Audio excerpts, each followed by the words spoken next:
வணக்கம் மீனராசி நண்பர்களே. வரக்கூடிய ஐப்பசி மாதத்தில் உங்களுக்கு எந்த மாதிரியான பலன்கள் நடக்கும் அப்படிங்கிறத இந்த வீடியோ பதிவில் நாம் இப்போ பார்க்கலாம். முதலாவதாக சனி பகவானை பார்ப்போம். சனி பகவான் உங்களுக்கு 12வது ராசியில் தான் இருக்கார். விரயச்சனியாக இருக்கார். அப்போ இப்போ உங்களுக்கு 7.5 சனி ஸ்டார்ட் ஆயிடுச்சான்னா ஆயிடுச்சு. அப்போ 7.5 வருஷத்துக்கு இருக்கும். அதில் கிட்டத்தட்ட ஒரு 2 வருஷம் இப்போ நமக்கு முடிஞ்சது. மீதி ஒரு 5.5 வருஷம் இருக்குது. சரி, 7.5 சனினாலே கஷ்டம் தருமா அப்படி நினைக்கக்கூடாது. 7.5 சனினாலே கஷ்டம் தரும்லாம் நினைக்கக்கூடாது. 7.5 சனி மட்டுமே வேலை செய்கிற ஜாதகம் யாருக்குமே இருக்காது. அதுபோக ஜாதகத்தில் தசாபுத்தின்னு ஒன்று இருக்கும், அதுதான் அதிகமாக வேலை செய்யும். ஸோ நல்ல தசாபுத்திகள் உங்களுக்கு நடந்துக்கிட்டு இருந்தால் 7.5 சனி வந்தாலும் நீங்கள் ஒன்றும் பயப்படாதீங்க, ஒன்றும் பண்ணாது 7.5 சனி. ஒருவேளை தசாபுத்தி சரியில்லைன்னா உங்களுக்கு கொஞ்சம் கஷ்டம் இருக்கும். என்ன கஷ்டம் இருக்குன்னா, ஒரு நோய் நொடி வரலாம், அல்லது நம்ம நினச்சி பார்க்காத ஏதாவது மன உளைச்சல் இருக்குல்ல, அந்த மன உளைச்சல் வரும். சிலருக்கு நிறைய கடன் காட்சிகள் உருவாகும். இந்த வாகனம் சம்மந்தப்பட்ட வகையில் நிறைய விரயங்கள் வரும். ஏற்கனவே வண்டி வச்சுருந்தோம்னா அடிக்கடி செலவாகிக்கிட்டே இருக்கும். அல்லது வேறு வண்டி வாங்கணுன்னா வாங்கலாம், ஆனால் தொழிலுக்காக வண்டி வாங்கக்கூடாது. சொந்த பயன்பாட்டுக்காக வண்டி வாங்கிக்கலாம். இந்த நம்ம ஒரு தொழில் செஞ்சு 10 ரூபா அந்த தொழில் மூலமாக வண்டி வாகனங்களை வாங்கி சம்பாதிக்கணும்னு நினச்சிங்கன்னா அது லாஸ் ஆகிடும். அதனால் இந்த மாதிரி கெட்ட தசாபுத்திகள் நடந்து 7.5 சனி நடந்தால் தான் கஷ்டம் இருக்கும். நல்ல தசாபுத்திகள் நடந்து 7.5 சனி நடந்தாலும் கஷ்டம் இருக்காது. அதனால் முதல்ல போய் உங்கள் ஜாதகத்தை பாருங்கள். நல்ல தசாபுத்தி ஓடுதா கெட்ட தசாபுத்தி ஓடுதான்னு பாருங்கள். நல்ல தசாபுத்தி ஓடுதுன்னா கவலைப்படுறதவே விடுங்க. கெட்ட தசாபுத்தி ஓடுதுன்னா மட்டும் கொஞ்சம் எச்சரிக்கையாக இருங்க, அவ்வளோதான். சரிங்களா? மற்றபடி வேறு பயப்படுறதுக்கு ஒன்றும் இல்லை. அதே மாதிரி 7.5 சனி அந்த 12வது இடம் எப்பயுமே உங்களுக்கு வலிமை பெறபோது சில நேரத்தில் அந்த கணவன் மனைவி சேர்ந்து இருக்கணுன்னே தோணாது. ஏதாவது ஒரு வகையில் அதில் கருத்து வேறுபாடுகளை அது உருவாக்கும். கொஞ்சம் பிரித்து விடுற மாதிரி ஏதாவது வேலைகளை பார்க்கும். அதனால கொஞ்சம் அதில் மட்டும் கவனமாக இருந்தீங்கன்னா சரிதான். அதே மாதிரி 12வது இடத்துல உங்களுக்கு ராகு இருக்கிறனால சரியாக தூக்கம் வராது.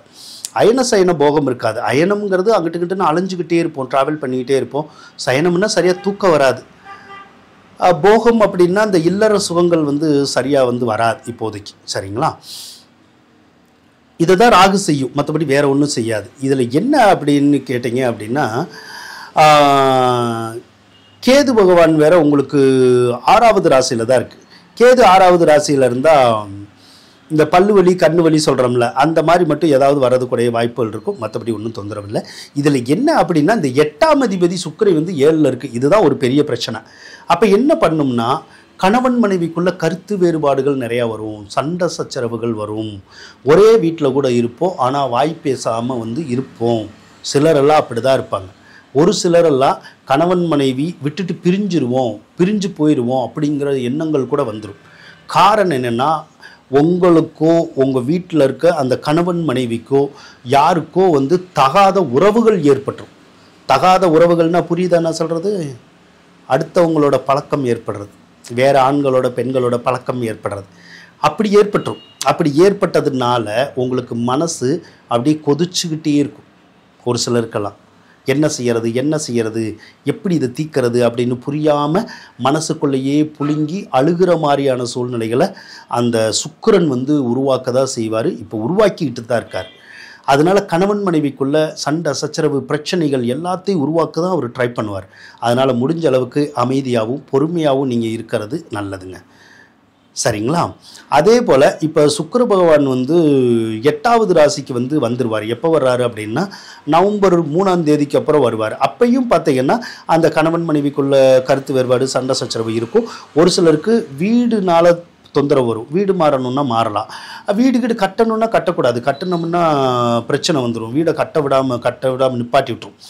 வாகனங்கள் இது வாங்கணும்னா வாங்கக்கூடாது. அதே போல் திருமணம் பண்ணலையேன்னு கவலை இருக்கும் நமக்கு. திருமணம் ஏற்கனவே பண்ணினவங்களுக்கு ஏன்டா கல்யாணம் பண்ணணும்னு தோணும். கல்யாணம் பண்ணதே பிரச்சனையாக இருக்கே அப்படிங்கிற மாதிரி தோணும். அதுவும் அங்கிட்ட ஒரு மாதம் வரைக்கும் அந்த மாதிரி இருந்துக்கிட்டு தான் இருக்கும். அதனால நீங்கள் பொறுமையாகவும் எச்சரிக்கையாகவும் இருக்கணும். அதோட செவ்வாய் பகவான் வேறு உங்களுக்கு அஷ்டமஸ்தானத்தில் தான் இருக்குது. செவ்வாய் அஷ்டமஸ்தானத்தில் இருக்கிறதும் உங்களுக்கு கொஞ்சம் கோபதாபத்தை அதிகப்படுத்தும். ஒரு சிலருக்கு சொத்து பிரச்சனை உருவாக்கி விட்டுரும்.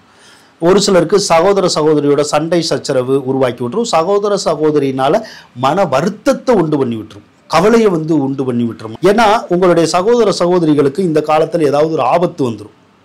ஆபத்து அப்படின்னா அவங்களுக்கு உடம்பு சரியில்லாமல் போகலாம், கீழே விழுந்துருவாங்க, வண்டியிலேருந்து விழுந்துருவாங்க, காயங்கள் ஏற்பட்டுரும், புண்ணு வந்துடும். ஒரு சிலருக்கெல்லாம் அந்த மாதிரி ஆபத்துக்கள் கூட வந்துடும். அதனால கூட அவங்களால கூட நமக்கு மன அமைதி இல்லாமல் போகிற மாதிரியான ஒரு சூழ்நிலைகள் இருக்கும். அதனால நீங்கள் கொஞ்சம் பொறுமையாக இருக்கிறது நல்லது. அதே போல் உங்களுக்கு புதன் கூட 8ல் தான் இருக்குது. புதன் 8ல் இருந்தால் உங்களுக்கு ஆயுள் நல்லா இருக்கும். ஆயுளை பற்றி ஒன்றும் குறை கிடையாது. ஆனாலும் உங்களுக்கு இந்த சுளுக்கு பிடிப்பு அப்படிலாம் சொல்கிறோம்ல, நரம்பு சம்மந்தப்பட்ட பிடிப்பு அப்படிலாம் சொல்லுவோம், அந்த மாதிரிலாம் இருக்கும். அதே மாதிரி ஒரு சிலருக்கு ப்ரெஷர் நோய் இருந்துச்சுன்னா அடிக்கடி அந்த ப்ரெஷர் வந்து கூடி குறைஞ்சிக்கிட்டே இருக்கும். அதே மாதிரி ஒரு சிலருக்கு புண்ணு வந்துடும், அது சரியாக ஆறாது. சரிங்களா? அந்த மாதிரி இருக்கும். அது எவ்வளோ நாளைக்கு அந்த மாதிரி இருக்கும்னா அக்டோபர் 27 வரைக்கும் தான் இருக்கும், அதுக்கப்புறம் இருக்காது. அதே மாதிரி 8ல் வேறு உங்களுக்கு சூரியன் இருக்குது. 8ல் சூரியன் இருந்தால் கண்ணில் பிரச்சனை வரும்.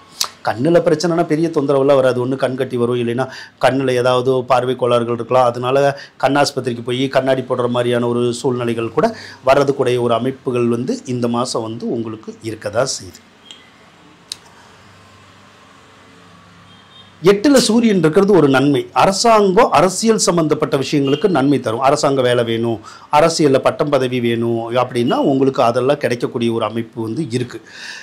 இப்போது செவ்வாய் வந்து அக்டோபர் 27ல் வந்து 9வது ராசிக்கு வந்துடுவார். 9வது ராசிக்கு வந்தால் நல்லாயிருக்கும்.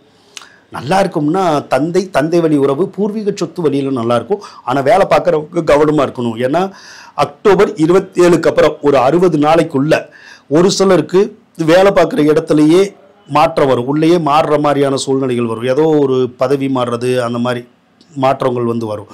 அப்படி இல்லை அப்படின்னா ஒரு சிலருக்கு ப்ரைவேட்லாம் வேலை பார்த்தா வேலையை போயிடும்.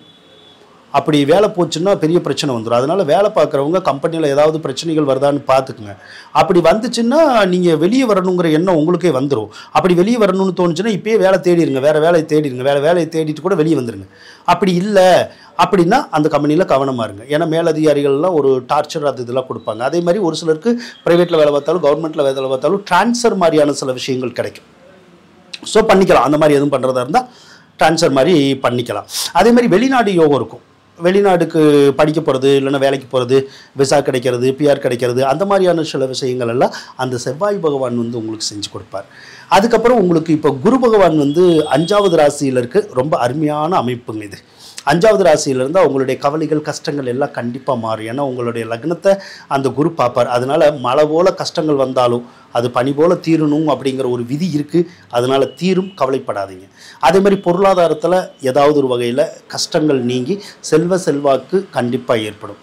புத்திர பாக்கியம் கிடைக்காதவங்களுக்கு 3 மாதத்துக்குள்ளே புத்திர பாக்கியம் கிடைக்கும்.